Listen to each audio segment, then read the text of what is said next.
Taylor Swift. Taylor Swift. Taylor Swift. Taylor Swift. Taylor Swift. Taylor Swift. Arguably the most powerful force in the entire music industry. She's the most streamed artist on Spotify, with over 120 billion streams, and holds more music awards than any solo artist in history. She's also the wealthiest female musician on the planet, with an empire built entirely from her own music and live performances. Her influence is so massive that her recent tour literally boosted the GDP of the countries she visited. But it wasn't always this way. She also faced rejection, public humiliation, mass cancellations, and had her entire early catalog sold off out from under her. This isn't a story about fame, power, an unfathomable amount of money, or even Hollywood drama. It's the story of a teenager who poured her heart into her music and made gutsy decisions to stand up for her creative rights. Because what she built when no one was watching became the exact weapon that saved her when everyone was.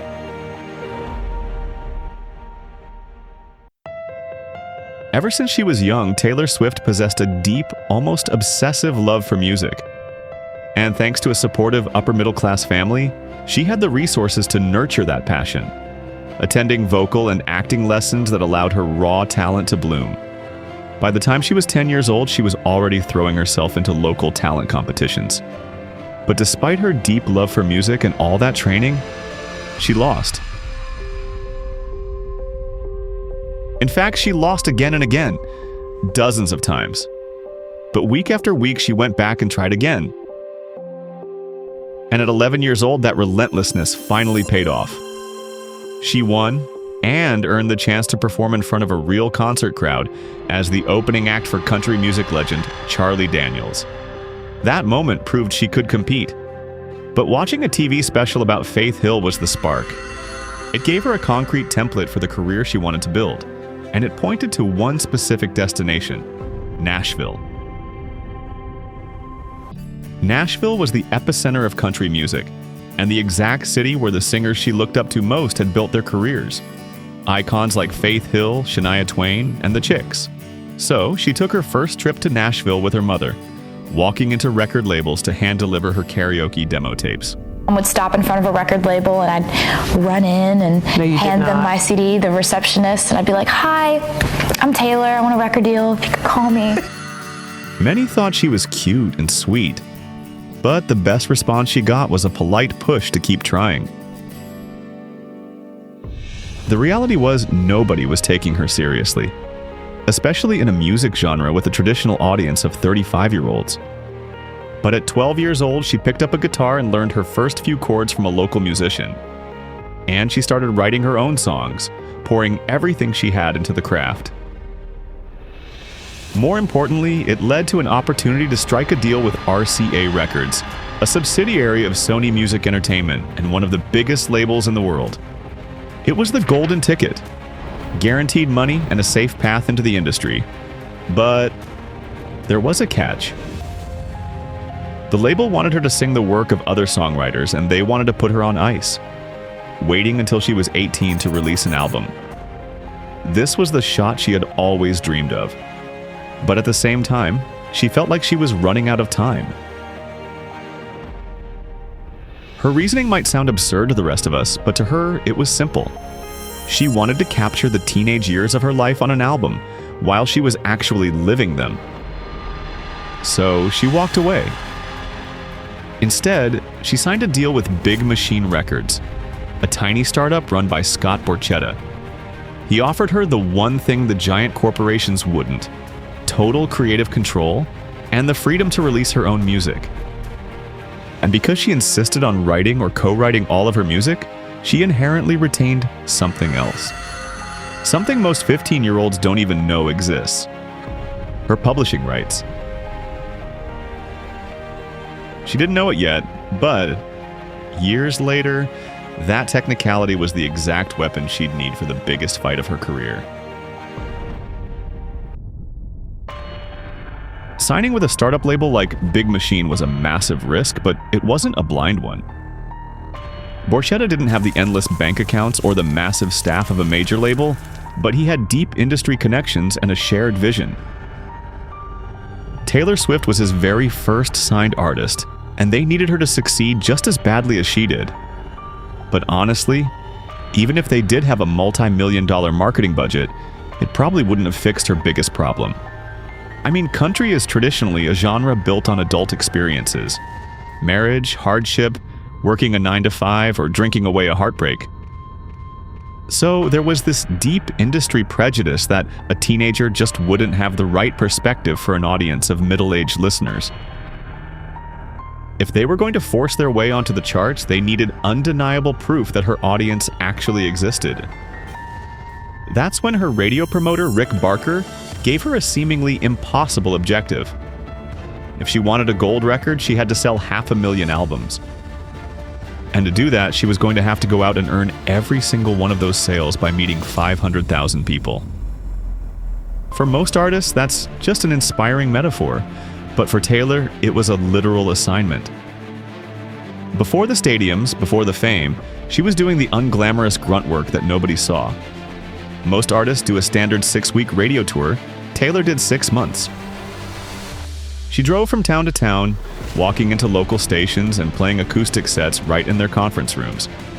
And she didn't just ask for airplay, she actually memorized the names of the radio programmers' spouses and kids. And that was just the offline hustle. In the MySpace era, long before PR teams ran social media, she did it all herself. She ran her own profile, shared her songs, replied to comments herself, and built relationships one fan at a time. And when she took that online energy back into the real world, she pushed it to the absolute limit. After playing acoustic sets in tiny, half-empty clubs, she would sit down for marathon autograph sessions that lasted longer than the actual shows. Shaking hands, taking pictures, and learning fans' stories until the very last person went home smiling. She wasn't just selling CDs. She was building an army. When Taylor's debut album dropped in 2006, the fans she had painstakingly cultivated showed up for her. It became one of the longest charting albums of the 2000s, spending an incredible 157 weeks on the chart. And it proved that a teenage girl singing about her life experiences absolutely had an audience. Over the next few years, her rise was unprecedented. She produced hit after hit with tracks like Love Story, White Horse, and You Belong With Me. Honestly, looking back at that track list, almost every song is an absolute classic. She was selling out global arena tours and becoming one of the biggest stars on the planet. Though I suppose when you gain that much fame and attention, it sometimes rubs people the wrong way. Because in 2009, while accepting her award for Best Female Video for You Belong With Me, this happened. Taylor, I'm really happy for you. I'm gonna let you finish. But Beyonce had one of the best videos of all time. But you know what? She handled the humiliation with grace. And just a few months later, at 20 years old, she became the youngest person ever to win Album of the Year at the 2010 Grammys for Fearless. And she didn't slow down. By 2014, driven by her artistic evolution, she abandoned country music entirely, moved to New York, and released 1989, her first pure pop album. It was a massive risk, but it paid off, selling nearly 1.3 million copies in its first week, and ultimately winning her a second Album of the Year at the 58th Grammy Awards. At this point, it's safe to say her influence reached far beyond the charts. She even wrote an open letter to Apple Music that forced the tech giant to reverse its policy and pay artists during free trial periods. She seemed unstoppable, and her career had never been more secure. Until suddenly, it wasn't. As it turns out, that stage invasion wasn't just a one-time thing. The Kanye feud exploded again over an edited phone call. Kim Kardashian leaked it to the public, twisting Taylor's words to make her look like a liar. And the backlash was nuclear. Millions of people turned on her overnight, flooding her social media with snake emojis and declaring her career absolutely over. The public assassination was so intense that Taylor essentially vanished from the public eye for a year. And then, it got worse. In 2018, even as she was staging a massive stadium comeback to reclaim her narrative, that original 13-year record contract she signed as a teenager expired. Behind closed doors, she desperately wanted to buy the rights to her own music. But Scott Borchetta, Big Machine's founder, offered her a deal that felt more like a trap. He told her she couldn't just buy them outright. Instead, she would have to sign a brand new contract. And for every new album she turned in, she would earn back the rights to one of her old ones. But knowing her worth, she walked away. She signed a fresh deal with Universal Music Group, ensuring she would own everything she created from that day forward. She had made peace with the fact that Scott would eventually sell Big Machine, and her masters with it. But she never imagined he would sell them to the one man she wanted absolutely zero association with: Scooter Braun. At the time, Scooter Braun was one of the most well-connected talent managers in the world. I mean, this is the guy behind stars like Justin Bieber and Ariana Grande. But to Taylor, he represented something else entirely. Someone she believed had spent years orchestrating attacks against her career. She pointed straight to 2016, when Kim Kardashian leaked that edited phone call, and Kanye released that famous music video with a naked wax figure of her lying in bed next to him. Taylor believed Scooter was behind both, coordinating the whole thing to publicly humiliate her. Of course, Scooter denied the allegations, but whether all of that is true or not, here's what mattered. In Taylor's eyes, this wasn't just a corporate buyout. The very man she believed had tried to dismantle her career, and almost succeeded, now owned her life's work. Just a few months after the sale, Taylor was named Artist of the Decade at the American Music Awards, and unfortunately, her catalog was already being used as leverage. She claimed her former label was blocking her from performing her old hits on TV, and even refusing to license her own music for her upcoming Netflix documentary. In her eyes, it felt like she was being told to be a good little girl and shut up. Of course, Big Machine immediately released a statement denying the allegations. But Taylor's team fired back with receipts, and her fans went to absolute war online. The public pressure was so intense that the label eventually caved. So Taylor went out on that AMA stage, performed a medley of her greatest hits, and took home her Artist of the Decade award. It was a massive victory. But here's the thing. Every time she wants to use her own music, does she have to go through this same brutal public fight all over again? What she really needed was a permanent solution. But actually, someone already suggested one. It was just a casual tweet, but it held, for lack of a better term, a legal loophole. Here's the thing. Big Machine owned the original audio recordings of her songs, but because Taylor wrote or co-wrote all of her songs, she owned the underlying publishing rights, the actual lyrics and melodies. In other words, they owned the original master recordings, but she had the right to make new ones. And you know what?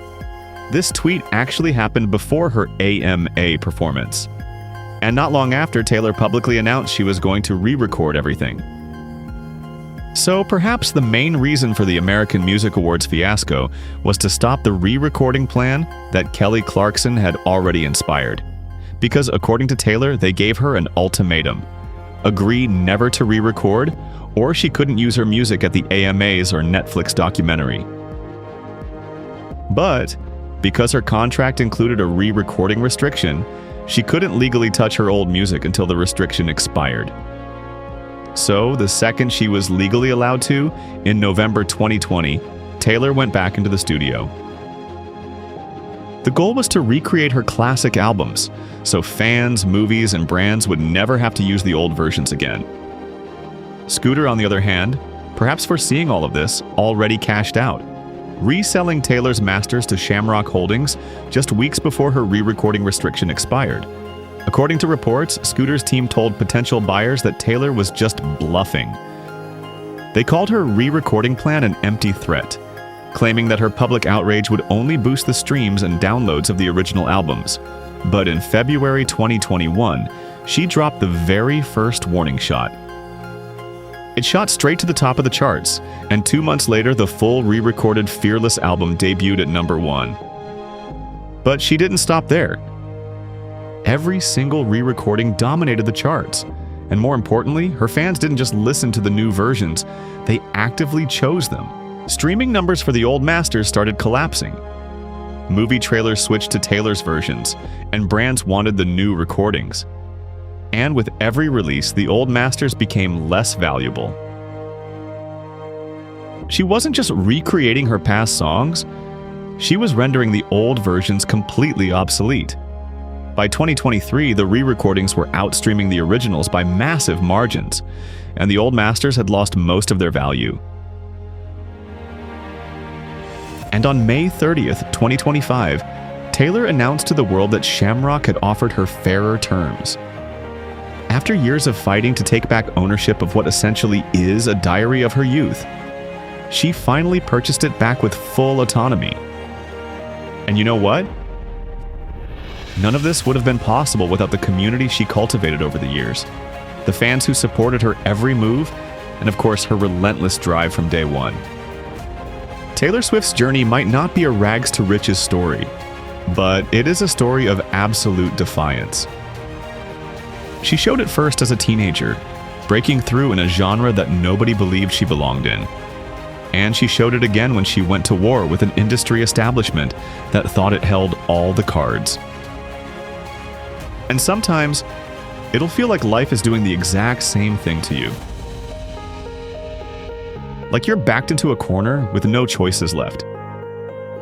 But maybe, just maybe, the things you're building right now while nobody is watching might just be your way out.